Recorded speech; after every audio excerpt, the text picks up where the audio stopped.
ସାଙ୍ଗ ପାଇଁ କ'ଣ ମୁଁ ଗୋଟାଏ ଦିନ ଦେଇପାରିବିନି? ରାତି ପାଇଲେ କଟକ ଯିବାର ଥିଲା। ମାଲିକେ ପୁରା ରେଡି ତ? ବର୍ତ୍ତମାନ ମୁଁ ବାହାରିଛି, ଯିଏକି ଆମର ସ୍କୁଲ ସାଙ୍ଗ। ପ୍ରାୟ 10 ବର୍ଷ ପରେ ମୋତେ ତାଙ୍କ ଘରକୁ ଡାକିଥିଲା। ଦିନରେ ମୋ କାମ ସାରିକି ରାତିରେ ମୁଁ ବାହାରି ପଡ଼ିଥିଲି। ମୋତେ ସେ ସମୟ ମାଗିଥିଲା ଗୋଟାଏ ଦିନ। ଆଜିକା ସମୟରେ କାହା ପାଖରେ ଟାଇମ୍ ନାହିଁ, କିନ୍ତୁ ଇଚ୍ଛା ଥିଲେ ସମୟ ଆପେ ଆପେ ବାହାରେ। ବସ୍ ଷ୍ଟପ୍ ପହଞ୍ଚିଲା ପରେ ଆଉ ଗୋଟେ ବସ୍ ଧରିବା ପାଇଁ ମୁଁ ଯାଉଥିଲି ଏବଂ ସାଙ୍ଗେ ସାଙ୍ଗେ ମୋ ପାଖରେ 4 ଜଣ କଣ୍ଡକ୍ଟର ପହଞ୍ଚିଗଲେ ଏବଂ ବସ୍ରେ ବସି ଯାଇଥିଲେ ଏବଂ ବସ୍ଟା ପୁରା କଲରଫୁଲ୍ ଲାଗୁଥିଲା। ଭୋକରେ ପେଟ ପୁରା ଜଳି ଯାଉଥିଲା ଏବଂ ଖାଇବା ପାଇଁ ଅର୍ଡ଼ର କରିଦେଇଥିଲୁ ରୁଟି ଆଣ୍ଡ ମିକ୍ସ ଭେଜ୍ ତରକାରୀ। ଖାଇବା ଆସିଗଲା।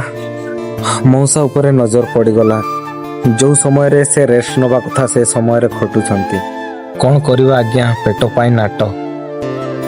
ମୋ ସାଙ୍ଗ ଘରେ ପହଞ୍ଚିଗଲି ପ୍ରାୟ 2ଟା ରାତିରେ, କାହିଁକି ନା ରାତି ପାହିଲେ ଆମେ କଟକ ଯିବାର ଥିଲା।